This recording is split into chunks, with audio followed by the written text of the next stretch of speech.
All right, let's just jump straight into it. When we look back at the major tech and cultural shifts that hit around August 12, 2026, a massive, frankly unavoidable pattern emerges. You see, we're no longer looking at isolated industries anymore. The walls, those old silos between artificial intelligence, decentralized finance, mainstream entertainment, and even biological healthcare, they are completely collapsing. What we're witnessing right now isn't just some routine software update. It's the birth of a totally unified, hybrid reality. So, I want you to ask yourself a quick question. What in the world do SpaceX, Grand Theft Auto 6, and the Russian Central Bank actually have in common? I mean, on the surface, absolutely nothing, right? But as you'll see throughout this explainer, they are all irrefutable, undeniable proof points of this great convergence happening in real time. Each one of these entities is out there actively dismantling the old gatekeepers of their respective fields, and they're fundamentally changing how we work, how we play, and how we transact on a global scale. Let's kick things off with a number that is honestly a little hard to wrap your head around: $60 billion. That is exactly what Space AI paid to acquire the code editor startup Cursor. And get this, they paid for it entirely in SpaceX stock, right on the heels of their historic $75 billion IPO. Now, you might be wondering why on earth would they drop that kind of capital on a coding tool originally built by 4 MIT students? Well, it's because they weren't just buying a code editor. They were acquiring foundational agentic reasoning technology. Basically, AI that doesn't just sit there and answer your questions, but actually takes action to solve them. This is the engine for the next generation of AI. And that acquisition brilliantly sets the stage for exactly what they built, Grokbot. We're officially moving from AI that simply answers to AI that acts.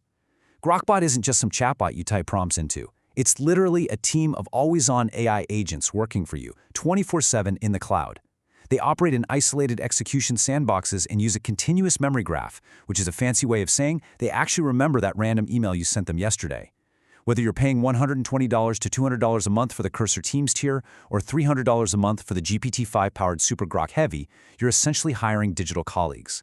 These agents can log into Slack, navigate Google Docs, and make online purchases totally autonomously. The heavy lifting and execution are handled by the AI. You just step in to provide the human judgment. Now let's pivot over to the entertainment space because the scale over there is just as wild. $2 billion. That's the estimated development budget for Rockstar's Grand Theft Auto 6, which is set to launch on November 19, 2026 for PS5 and Xbox at $79.99. Just to put that into perspective for a second, this is the most expensive entertainment product ever created in human history. It vastly outspends the biggest Hollywood blockbusters combined. But, it's not just the massive budget that's breaking boundaries here. Strauss Zelnick, the CEO of Take-Two, framed this perfectly when talking about their totally unprecedented partnership with Netflix. He basically said that once you see what they've built for Netflix, it all makes sense because it's an experience, not just a trailer. For the first time in gaming history, a massive AAA title is premiering an exclusive extended reveal directly on a streaming platform on August 27. Gaming is completely merging with mainstream media.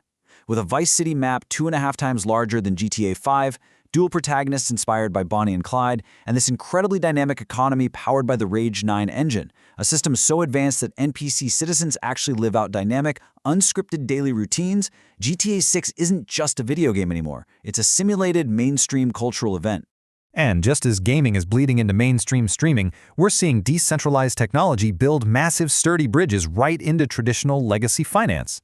Take Russia, for example. Under Law 282-FZ, they've officially legalized Bitcoin, Ethereum, and Tether for international trade. Now, to be perfectly clear, domestic crypto payments there remain strictly banned with a 300K ruble retail cap. But neutrally speaking, the government is utilizing global crypto liquidity to completely bypass Western SWIFT sanctions. Meanwhile, on the completely opposite end of the spectrum, you have Dogecoin. A coin originally created as a literal joke is now surging 3% to 7 cents, gaining real institutional legitimacy after being added to a massive T. Rowe Price ETF and integrated directly into PayPal via Paxos. Oh, and Binance's BNB coin is sitting resilient at $614 as the 4th largest crypto. Whether it's a nation-state evading sanctions or a legacy asset manager diversifying a portfolio, crypto is rapidly becoming the ultimate global financial utility. But the really crucial point is how this technology actually reaches everyday people in the physical world. And this process is nothing short of revolutionary. MoneyGram has launched its Ramp service on the Solana blockchain across 170 different countries. Think about how this works. You walk into a physical MoneyGram location with actual paper cash. That cash is instantly converted to USDC on Solana, and it hits your digital wallet, like Rift, in under 10 minutes. Because Solana processes these transactions for fractions of a single penny, this finally makes true economic sense for the massive $700 billion global remittance market. We are literally watching physical paper money instantly convert into decentralized digital assets on a global scale. But, this convergence, it's not just happening in software or high finance. It's literally entering our biology. It's honestly a striking contrast when you put the two options side by side. On one hand, you have traditional prescription hearing aids. They can cost anywhere from $1,500 up to $4,600 a pair. They're single-use medical devices, and let's be honest, they carry a massive social stigma. That's exactly why only about 16% of the 28.8 million Americans who actually need them wear them.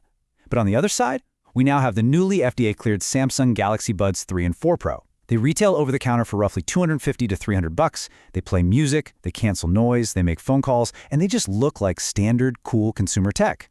And we're not just talking about a glorified volume dial here either.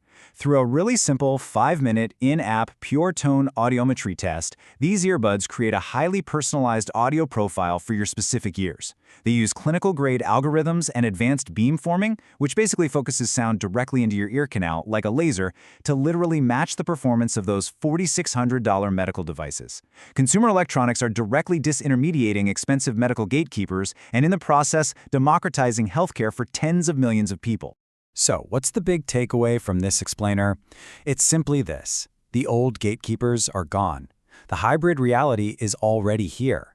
We've seen AI evolve from a conversational party trick into a fully autonomous digital workforce. We've watched video games morph into interactive, mainstream media events. We've seen crypto build an undeniable bridge between physical cash and state-level commerce. And we've seen everyday consumer tech step up to democratize clinical healthcare. The boundaries that used to neatly define these industries, they've completely vanished. Which really leaves us with this one massive question to chew on. The technologies that were highly speculative just a few short years ago are now the foundational infrastructure of our daily lives. As decentralized tech completely disintermediates these legacy systems, the question isn't whether this transformation will happen, it's how quickly it will scale, and who will adapt fast enough to actually thrive in this new landscape. Are you ready for the great convergence?